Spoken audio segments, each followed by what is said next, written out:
right, so we're here to talk about the financial aspect of business.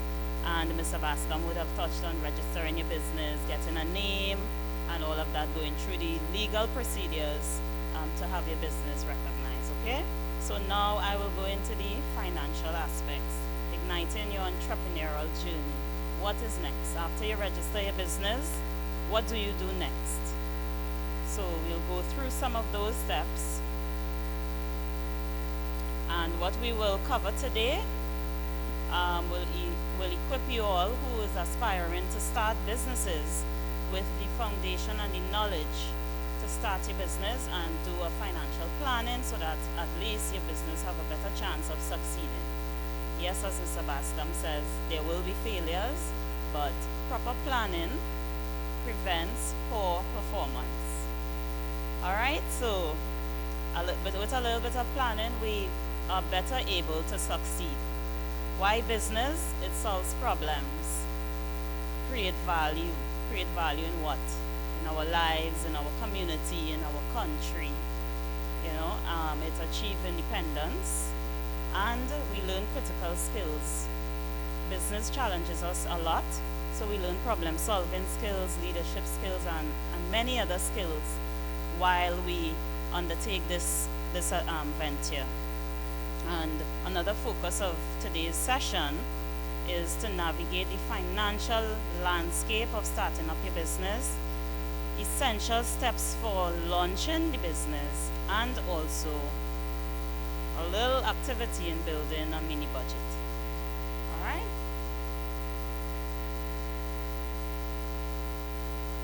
So we have the financial blueprint, and we're more focusing on the first 12 months of the business, and that is the critical timing where there's a lot of planning and a lot of preparation will go into place. So it's very, very important. You all see me slide properly? Right. Okay. So understanding the financial aspect of your business is very, very critical, and it helps again with growth and with sustainability. So it's like a vehicle. If you have the vehicle and it doesn't have gas, it goes nowhere. All right, so we need the financial aspect of the business. We need to sit down and put pen to paper to ensure that we understand it and we are able to apply it in the operations of our business to really have a better chance of succeeding. The starting up cost of our business is the foundation. You really have to calculate the cost in order to know what it is going to take to start your business.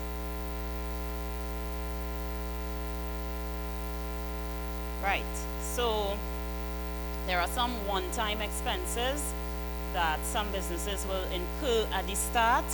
For instance, as Mr. Bascom would have alluded to in registering your business, you would have those registration costs to pay. And those are one time. You're not going to register your business every Monday morning or every year. It's not a yearly task, and you wouldn't have to pay your business registration fees every year. So that is an example of a one-time cost. Then you have equipment, technology. You might be a mechanic. You're going to open a garage, and you may need a lift. You got to lift out those engines from the vehicle. Those types of equipment you would need for the business. Technology, some persons, if you're a graphic designer or you're opening that type of business, you would need specific applications in order to design a website for someone. Initial inventory and supplies. If you're opening a shop, right, you would need the supplies, bread and milk and whatever your grocery items are that you would be selling. You need those items. Marketing and branding, logo, website, ads, social media. So those are things you would need to promote your business. Rent, lease deposits. If you are renting a kiosk in a mall and you're selling cell phone cases or cell phone accessories, you would be paying a rent for the kiosk. right? If you have your own place where you live and you're opening a hairdressing salon, you wouldn't need to pay rent, but you would have other overhead costs that you have to pay, electricity, water, and things like that, right? And then you would need an initial working capital, and that is for sustainability, because you will have bills to pay every month, and as you start a business, it's not going to shoot off immediately. So you would need some cash to tide you over for a little while. Okay? So we're going into the operational costs and keeping the engine going, and that is the continuity. So when we buy the initial equipment and we pay the subscription fees for whatever applications we're using and all those things, we now move in, and we need now to deal with the financial aspects of maintaining and sustaining our business. All right, so costs are broken into two categories: fixed costs and variable costs. And some of the costs, as we just mentioned, rent, salaries, insurance, software subscriptions, they fall within the fixed costs. And then we have the variable costs, which will change from time to time. The cost of goods. If you're a shoemaker and you're buying material, you have to buy leather to make some sandals or whatever. Sometimes the cost will go up for the leather, the cost of the leather. If you're a farmer and the pesticide, the cost might increase, and things like that would fall within the variable cost because it's not fixed.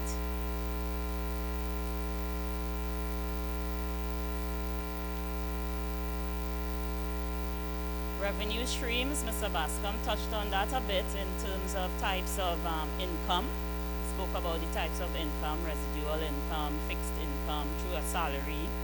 And for your business now, your business income, you can have multiple streams of income for your business. And we can identify some of those through these points we have here. Product sales, and we mentioned a cell phone accessory business, and the income would come from selling the items. Service fees. Some persons, you have sometimes, well, one mention here is counseling or repairs. You're a mechanic and you charge to repair someone's vehicle or to service their vehicle, that labor cost. All right, if you have a website, you're a graphic designer and you upkeep a company's website, from time to time you have to maintain their website.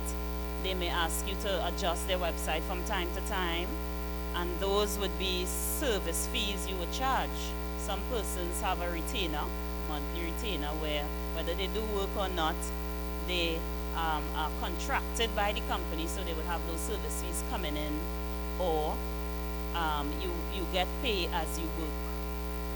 Right? You have subscriptions, your designer app, and you launch the app, and then persons pay and subscribe, and they have a monthly subscription to pay to use your app. So you can gain income from that as well.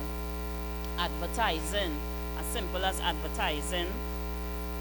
You have a yard space and you put up a billboard for rent, and persons would rent your space, that canvas you place there to put their ads, and they have to pay you for that.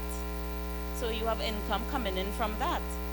Commissions, some persons work on commission, and based on their sales, like an insurance agent, if you meet your target and exceed, sometimes you get a commission on your fixed rate.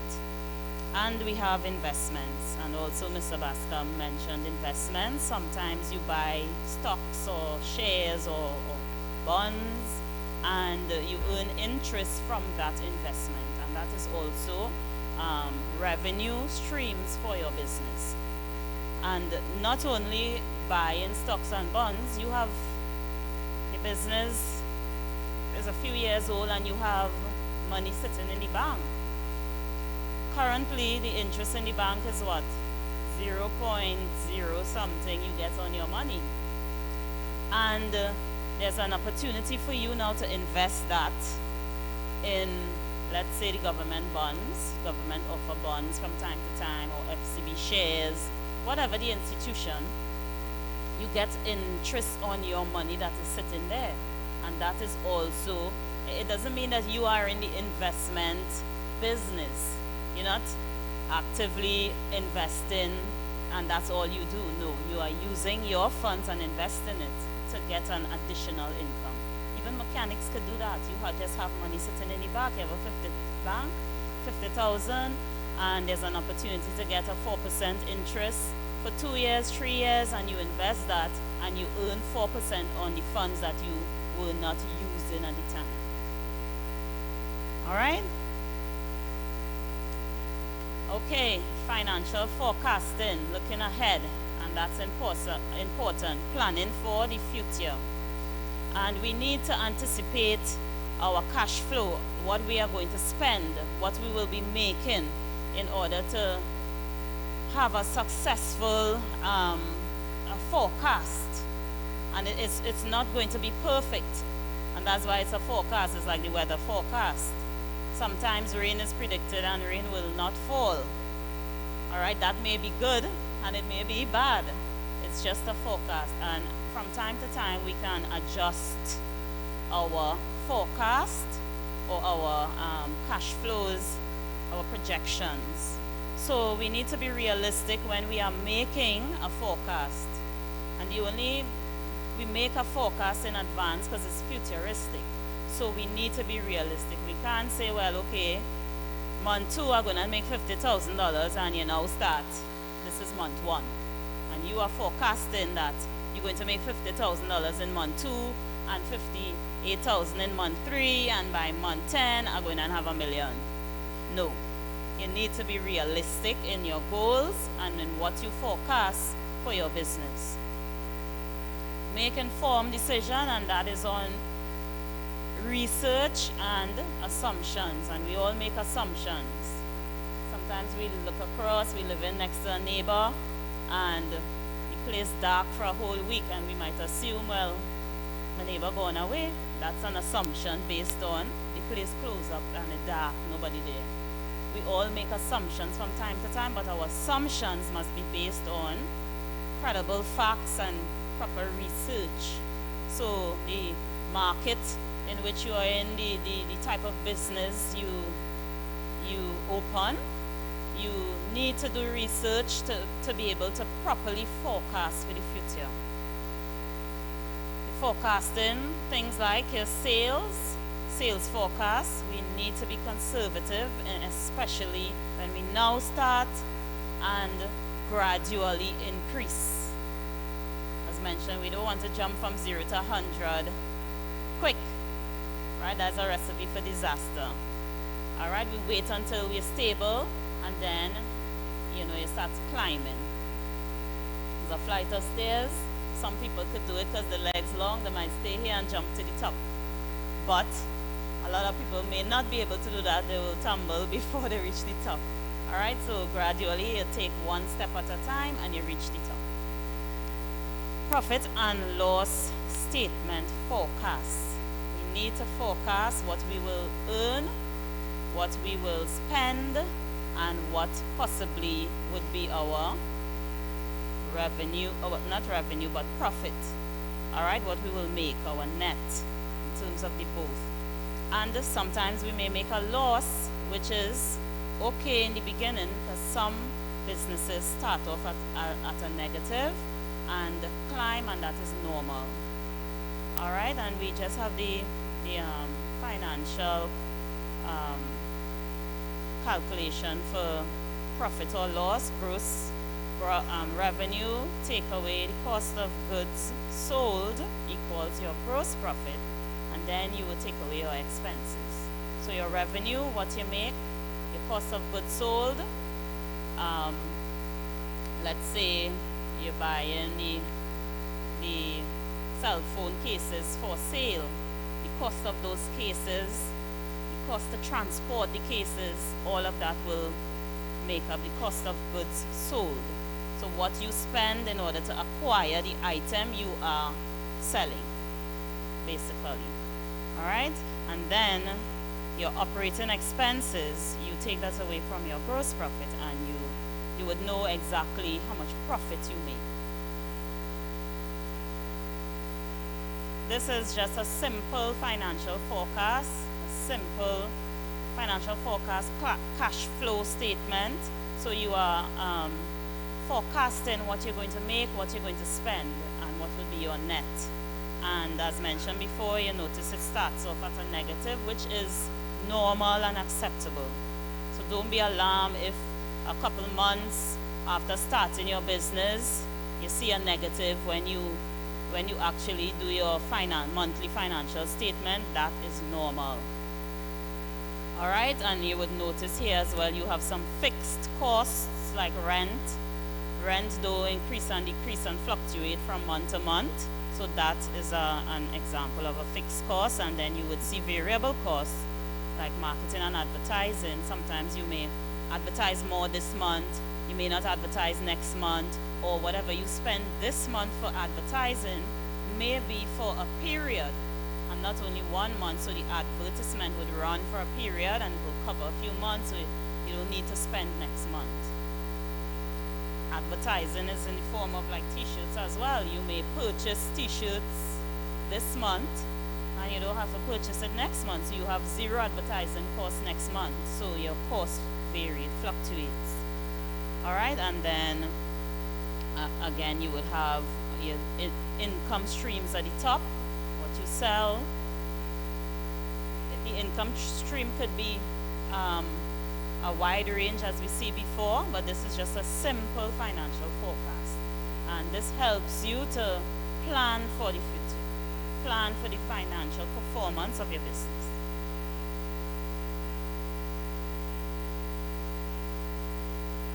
Why cash flow and budgeting matters? It tracks the actual money coming in and going out of your business. It will tell you if you are profitable. Sometimes it may say you are profitable on paper, but when you do the actual exercise, you notice that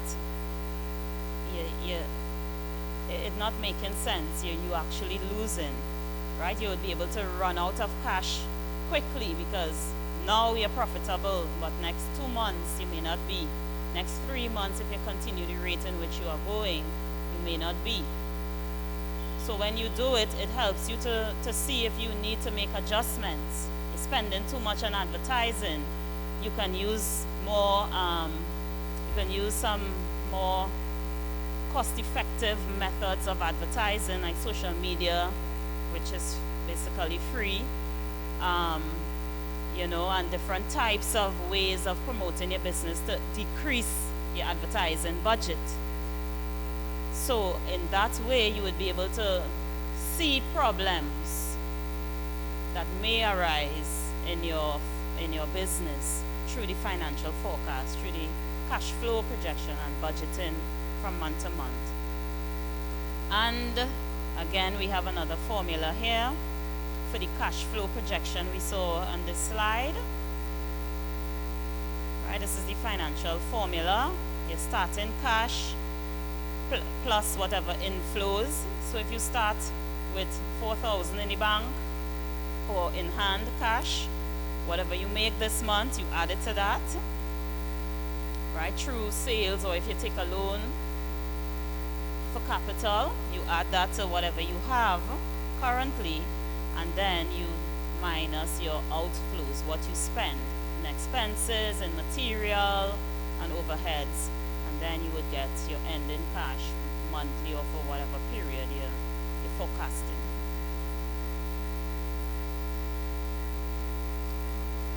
Simple budgeting tips, and budgeting again is important as well. And we have some 5 simple budgeting tips here.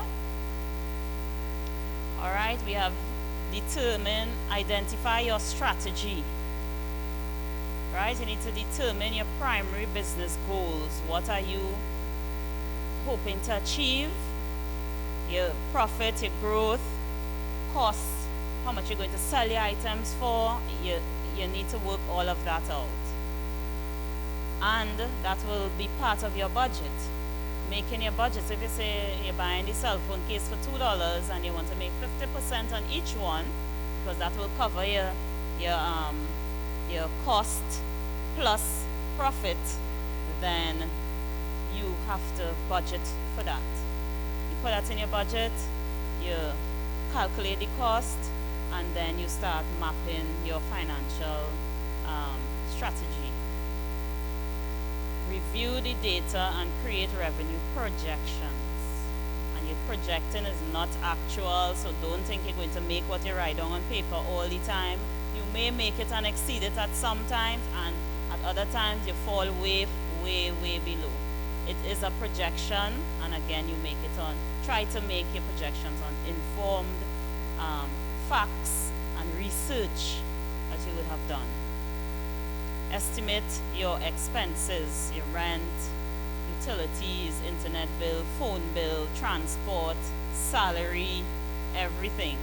You estimate what you will be spending or what it will take to operate your business. All right? So you make a spreadsheet, you write down all your expenses and the types of expenses, and each business, the expenses vary. All right? You write down the type of expenses relevant to your business, and then you put figures to those expenses. Map out your budget. Again, if you go online, you would see simple templates for making a budget, and once you put the template there, you put in, you map it out, and you calculate the expense. And finally, perform a budget review regularly. So you look at it, see if it's working for you, see what you need to change, what you need to adjust, what you need to add, what you need to remove completely.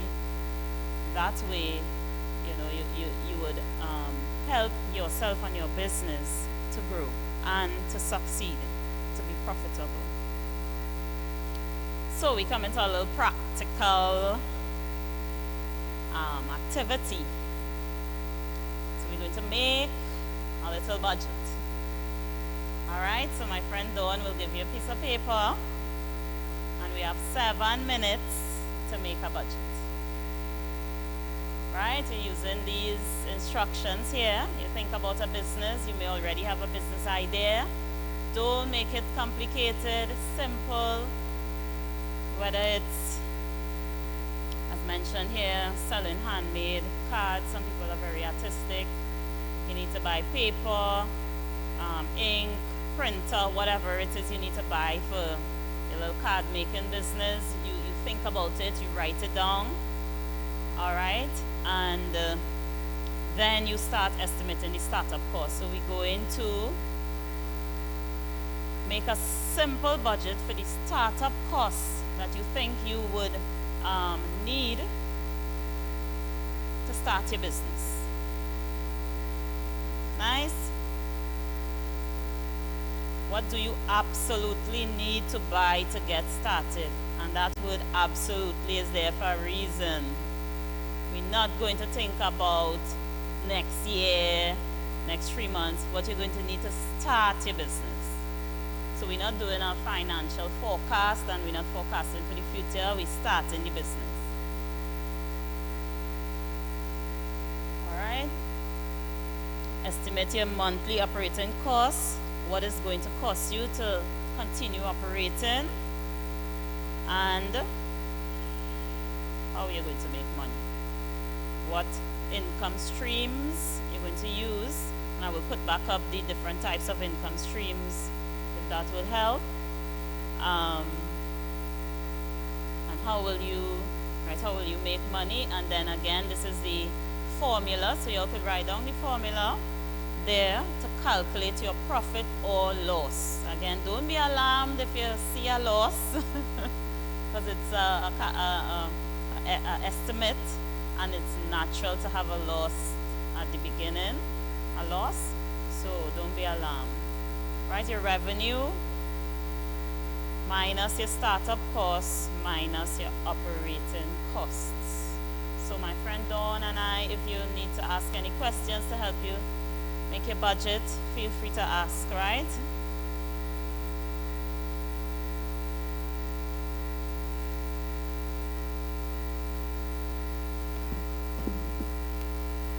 Yes, go ahead.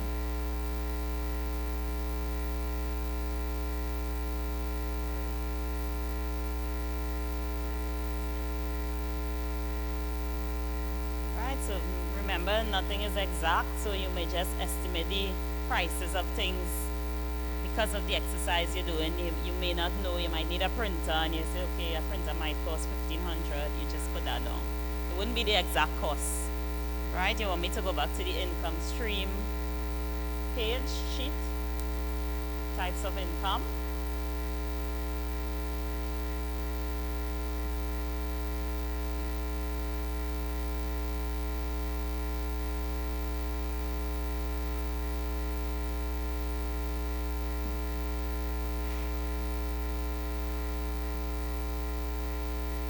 Feel free to write your type of business on top if you wish. You know, so just have a little discussion on it if anybody wants to share theirs after.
Remember, people, paying yourself is an expense, and you have to cater for that as well in your operating costs.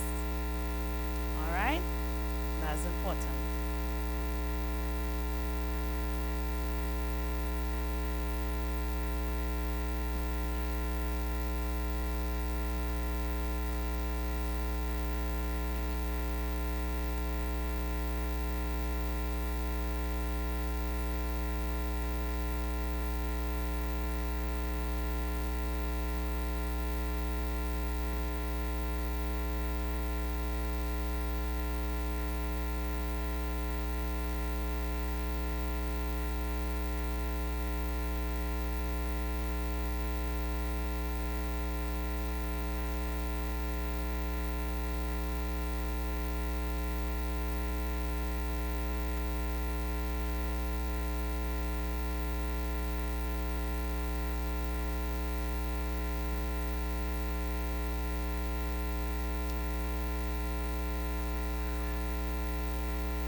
seconds over here.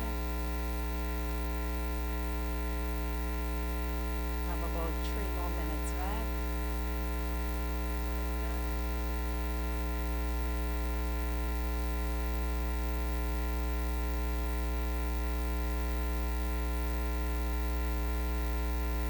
Question?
All right, so you could continue working on it, but our time is up.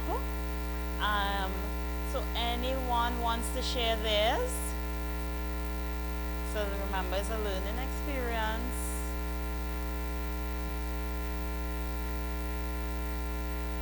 My friend here has a nice, interesting one she took from the slide there, walking dogs, right? So she estimates, right, so on hers, what these shirts are for.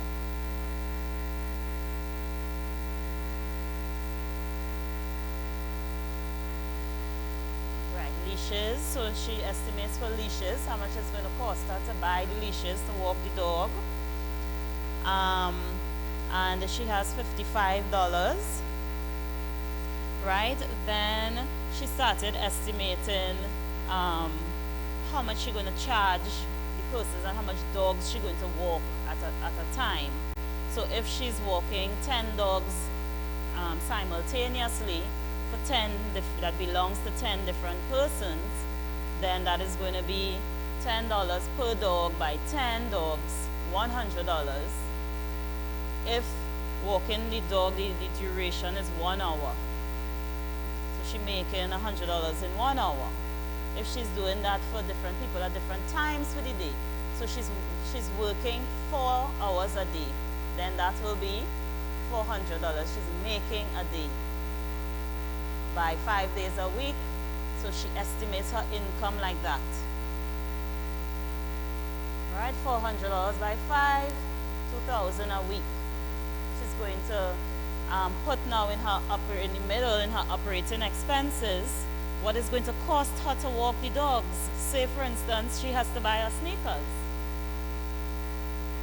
right? The sneakers might be a one-time cost, a fixed cost for a very long time because they're not going to mash up, and she don't have to buy sneakers every month. So she needs her sneakers. If she chooses to brand her apparel, and she would have registered her business. She put a logo on her T-shirt. What is your name? Gianna, right? Gianna's pets. Gianna's pets, right? And she have her branded T-shirt. She buy 5 and she wear 1 every day. Let's say a branded T-shirt is $80 and she buys 5, so that's $400. She would put that in her operating costs. She don't need to pay rent. She don't need to pay transport because she's picking up the dog and she walking them. She might need to pay transport from home to pick up the dogs. So that will be part of her operating costs. All right? Anybody else have a different type of business that we could share quickly and move on?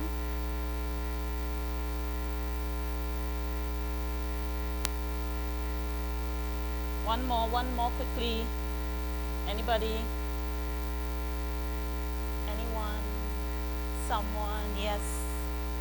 Let's hear yours.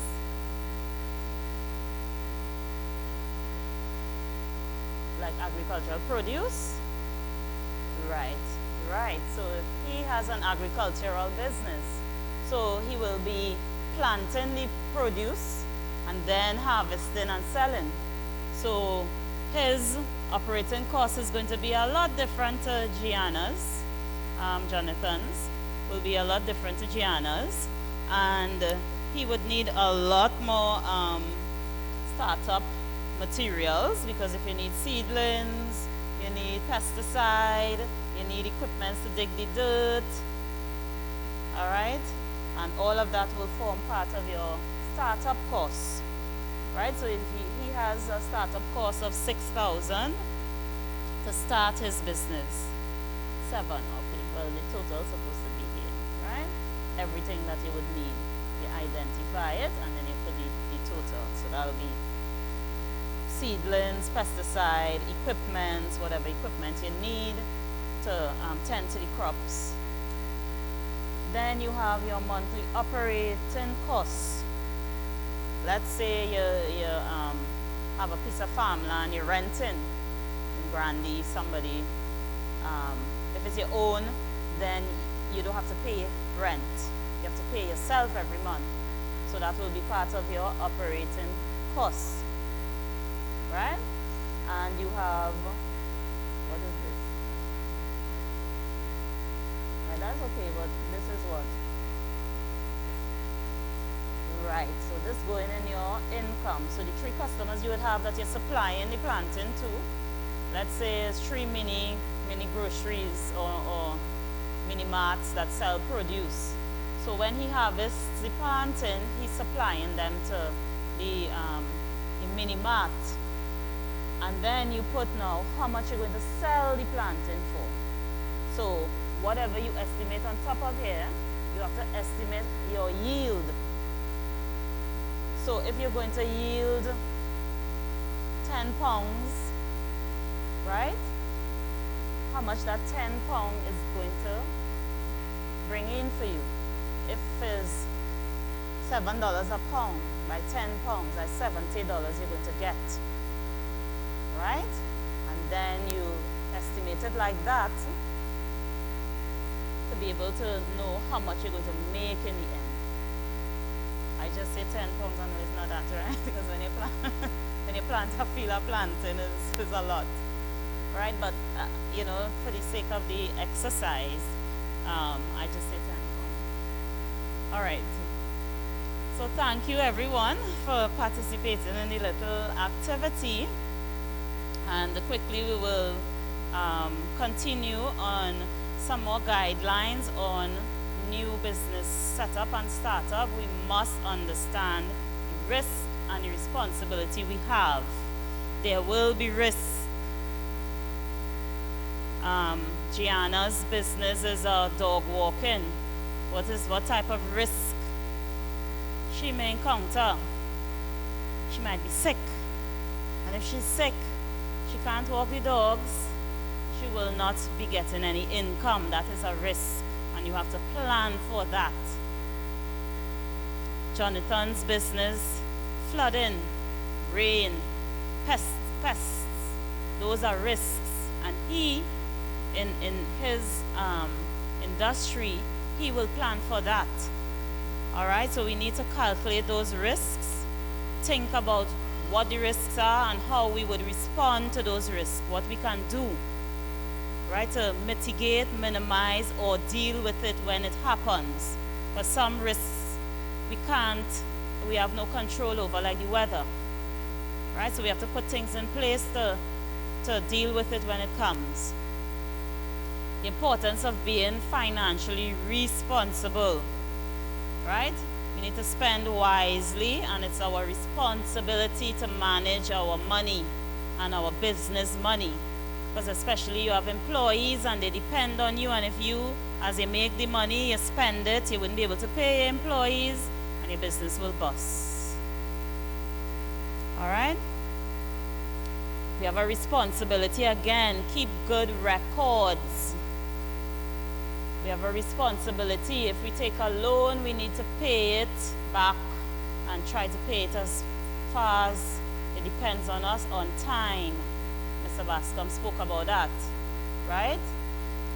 And our personal money and business money now, that is also both a risk and a responsibility. It's very risky to mingle your money and don't know what is personal and what is business. And we have a responsibility to separate it. If you go to open or go to get a loan from the bank or a credit union, and they can determine what is your financial cash from your personal financial cash and business financial cash, it's going to be difficult to access credit. And banks do not, well, financial institutions, they do not encourage commingling of funds, mixing your personal money with your business money. So we have a responsibility to document our business spending and everything, keep our records properly, and separate our cash. All right? The advantages of keeping good financial records. It helps us to access credit. As I said, we're not going to get a loan, and we don't know how much money you're making. We don't know how much money you're spending. We don't know how much you're saving. We don't know how much is yours, how much is the business own. Right? It helps with income generation. As I mentioned before, you might have money sitting in the bank and you're not going to use it, and you have that documented. This is savings for the last year and a half I just have sitting in the bank there, and I can invest it and have another income stream, so it generates more income for us. Self-development through education and training. Business development. You want to grow. You want to grow your business. You want to see, okay, if my business is financially able to expand a bit, get another kiosk and open another cell phone outlet, right? Hire staff to oversee that outlet to bring in more income. If we don't have any records of how our business is currently doing, we will not be able to grow, right? And it meets our financial needs. Obviously, we want to buy a car, we want to buy a house, we want to send our children to university. Keeping good financial records and planning, it helps with those financial needs and goals. And it avoids over-taxation and overpayments. Some people pay for bills twice, believe it or not. And then they realize that way down the road, because they don't keep track of their spending. They can't remember if they paid this bill, and then they pay it late. So when the bill comes, the next month bill comes, you see overdue, current, and you're going to pay the whole thing again, and then you don't pay it. You paid last month, the bill now reach. You pay it again thinking, I didn't pay it. And you could have utilized that money in that particular period for something else. All right? Nice. Strategic roadmap. Planning your business, finances, doing a business plan is your strategic roadmap. What is a business plan? Well, it's documenting, right? It's a document that describes what your business is about, right? How you intend to achieve your goal, right? A business plan isn't just for investors, it is for you and yourself as well. It is for you to stay on track with your business idea, with your goal, and to be able to achieve it. It helps you achieve it when you have your business plan documented and you do the proper follow through. All right, so this is all the aspects of a business plan. You need to have an executive summary that describes everything that you're going to have in your business plan. You just summarize it. It's concise, it deals with your financial aspect, your marketing aspect, everything you put in your executive summary. So if I read your executive summary, I can get a gist of everything else you have documented in your business plan. Your business description, it details what your business is about, right?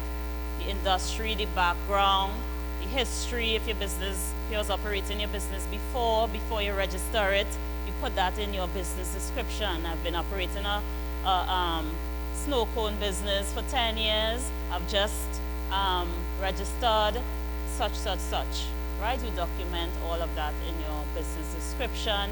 Market analysis, you do market research in the type of industry you choose. Your management structure, if it's a sole trader company, a partnership, a limited liability, you identify the structure of your business and who are the key persons there. Products and services, what you're going to sell, what you're offering. Marketing, how are you going to market what you have? And some persons, they have to market themselves.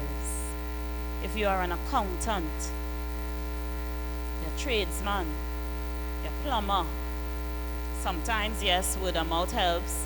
I have a plumbing problem and somebody say, well, my partner is a plumber, call him. But sometimes you need to market yourself. How are you going to do that? All right? Financial plan and appendices. If you have any attachments, you put it in the appendices of your business plan. Your financial plan, I left that for last because we have a short video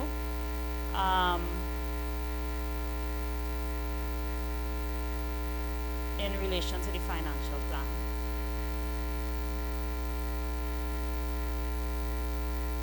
We have no sound? Sorry. Is there any sound? Okay. Right, so in the meantime, we'll get back to the video for the financial plan. When the sound engineer is ready.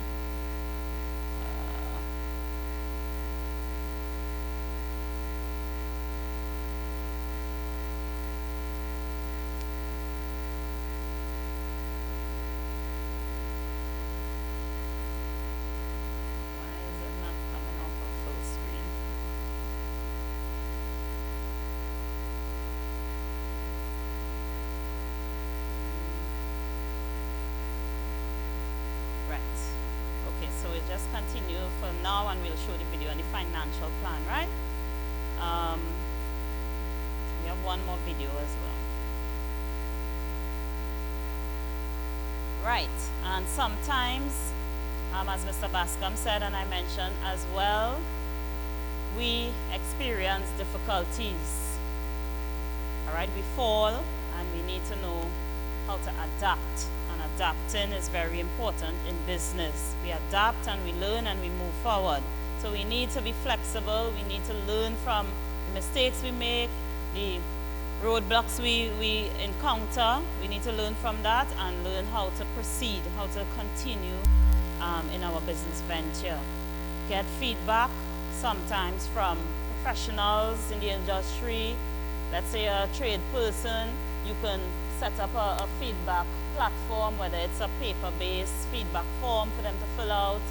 how was my service, you put down questions and you get feedback so you would know where you need to make adjustments going forward to improve what you offer. And stay persistent. You don't just give up the first time you encounter a challenge or you make a mistake or you fail. All right? Your journey begins now. And that now is when you register your business. You start small in order to reach the top, in order to stand tall. And the 3 P's of entrepreneurship: patience, persistence, and passion. What you love. That drives the energy, it drives the effort that you would put into making it a success, especially when challenges come. You would find a way because it's what you love. All right, and I have a little token for anybody who could tell me what the 4th P is. Patience plus persistence plus passion. What do you think you'll get? My little friend here. And who else said that? Right, so yes, profit or payment, you get the young lady in the back. And yeah. And sometimes it's not monetary, yeah? You get payment. Sometimes the service you offer impacts people's lives.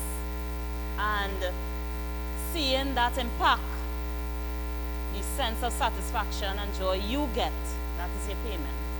And also profit, the money you make in order to meet your financial goals. These 3 P's would give you that, payment or profit. All right? An action step, something you can do now as you register your business.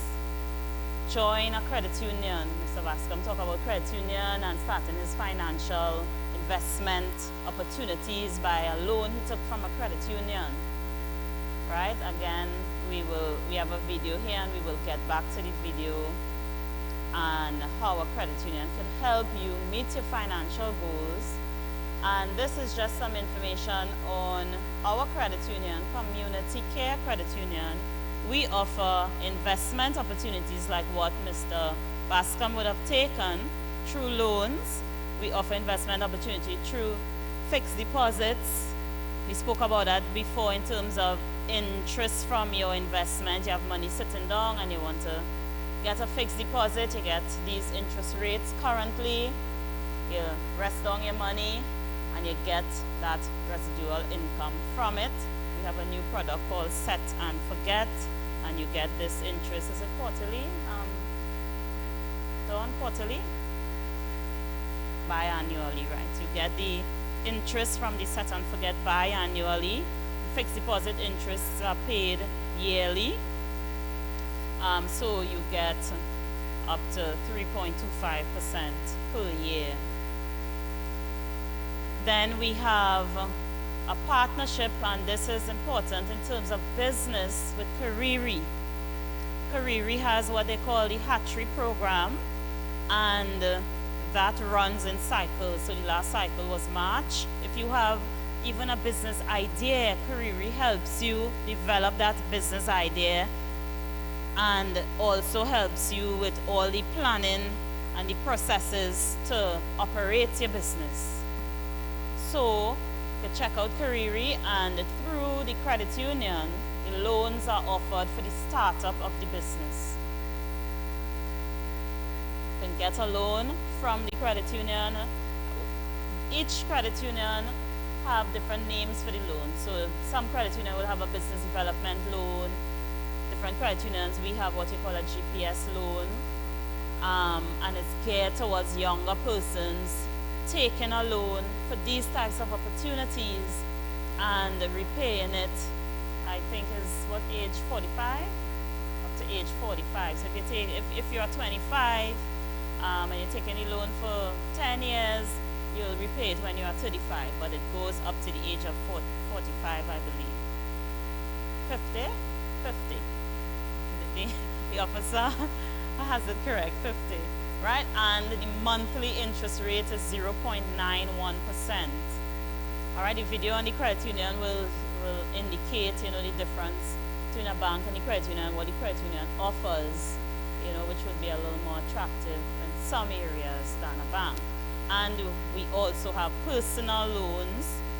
And as Mr. Bascom mentioned, the credit union is limited in certain things, such as you can't get a loan for your business or in your business name from a credit union, but you can get a personal loan for business opportunities, for business startup and investment. The bank will lend your business a loan. So if you have a business and you want to take a loan for your business on your business name, the bank will do that. But credit unions can only lend to individuals. All right? And this is our, are we ready for the videos? Are we ready for the videos? Videos? Oh, all right. What I will do, I'll just play it from here and use the speaker, the mic, sorry, right? And this is our contact details. We are located in Kirap and we also have a branch in Faizabad. And again, we welcome persons to register for personal and business opportunities. Right, so we'll just go back to the 2 videos, and any questions you all have, we can answer those questions.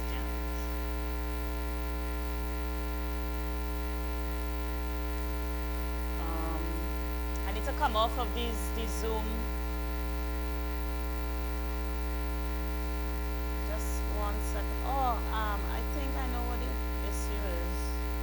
I muted when I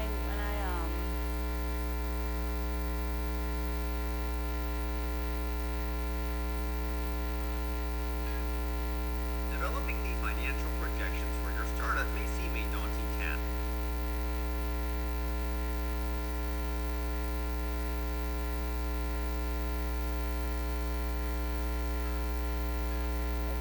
Developing the financial projections for your startup may seem a daunting task. After all, how can you know what type of revenue and costs your business will encounter in its first year of operation, let alone the first 5 years? Putting the projections in the plan and presenting it to funders also seems so final, as if saying you promise stand by these numbers. How can this be the case when you feel extremely uncertain about the projections? In this video, we are going to share 6 major components of financial projections for startup. 1. Financial goals and objectives. Every startup owner wants to make as money as possible from those startup. But how much money do you really need? What are the financial goals you want to achieve with your business? You need to write all of your financial goals and objectives in your financial projection. 2. Income tax planning. Ignoring tax planning is very common among many small business owners. It is not an optional process, so be sure you are on the correct path when dealing with your taxes with the help of a professional who will help you through the ongoing process that helps small business review their total income and manage the expenses every month. 3. Balance sheets. The balance sheet boldly declares where a business stands at a given moment in time. From the balance sheet, a financially sophisticated reader can learn an immense amount of valuable information about a business and its viability. That is why potential investors and lenders will almost always ask you for a copy of your financial statements, including the balance sheets, income statement, statement of retained earnings, and statement of cash flows. 4. Risk management and insurance. No matter the size or nature of your business, one thing that remains the same is the need for business insurance. There are many different aspects of your business that you want to take into consideration when looking for new business insurance or reviewing your current insurance coverage. 5. Cash flow statement. In financial projections, a cash flow statement or statement of cash flows is a financial statement that shows a company's incoming and outgoing cash during a time period. All 3 statements are arranged from the same accounting information, but each statement serves its individual function.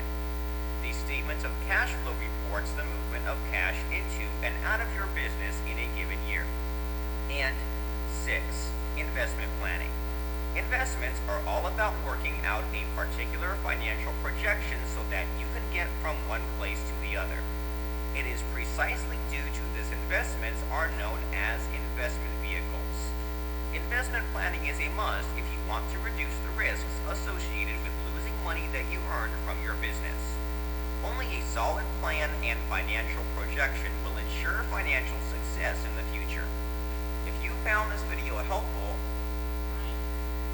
so it spoke about some of the things we mentioned in cash flow and the other financial statements that are important, and especially if you want to access credit. All right, and in order to have or get a balance sheet done, get a cash flow statement done, you need to have your records, keep your bills, document your spending and all these things. So even if you go by an accountant, they will ask you for your documents. All right, so the last video we have, it deals with the, what credit unions have to offer. Each credit union, again, the types of products vary in terms of the names of the products and the purpose in which you can borrow it and use it for.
So the video, it talks about obtaining loans from credit union for different purpose, startup, especially for business, and you must be a member of a credit union to access a loan.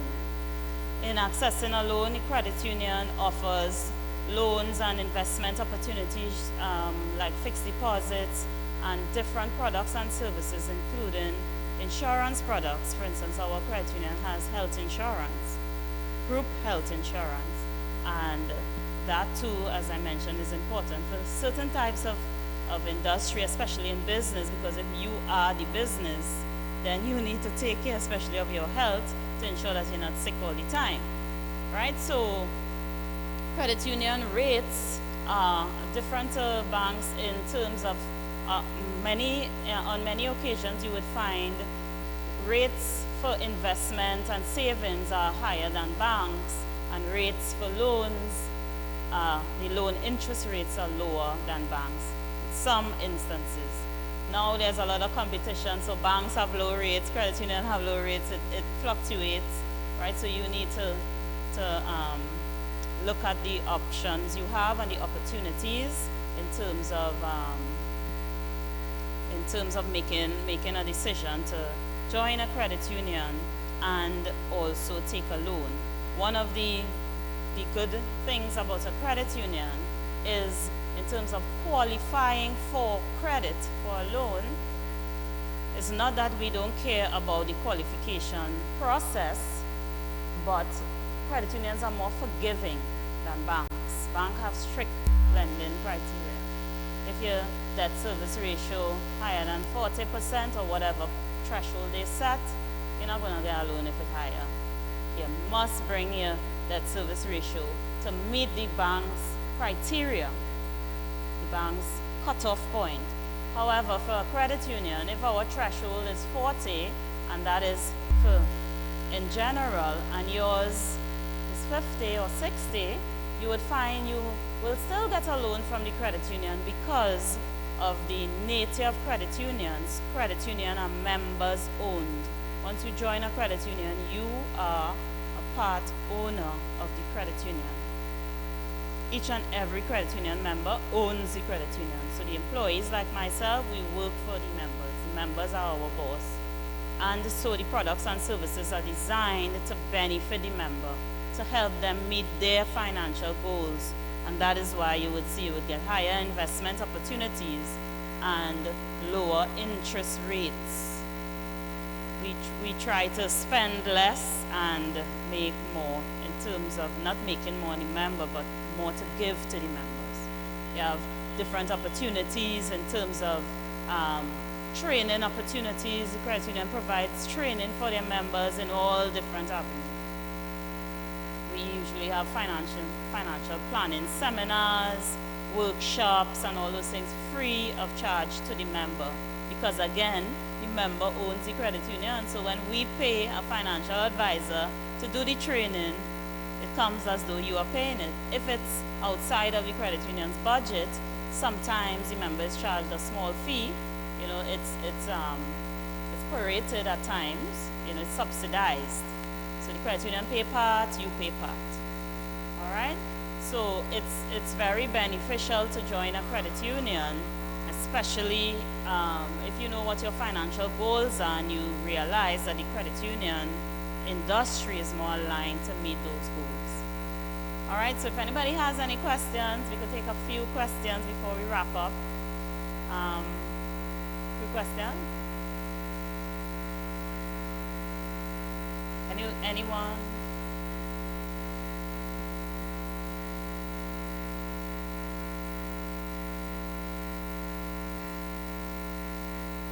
Anybody have any questions?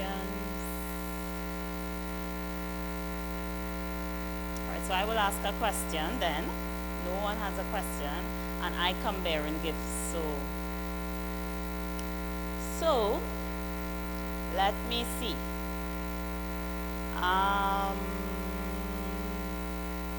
What one thing that was mentioned in planning, in the forecasting, the financial forecast. So I'm not giving you specifics, so if you just mention one, you will get a gift. In doing your financial forecast, what is one of the important things that you need to consider?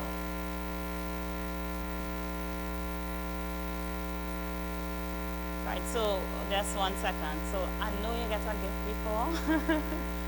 So I'll take someone else's hand. The lady in the back, go ahead. Risk, yes. What about risk?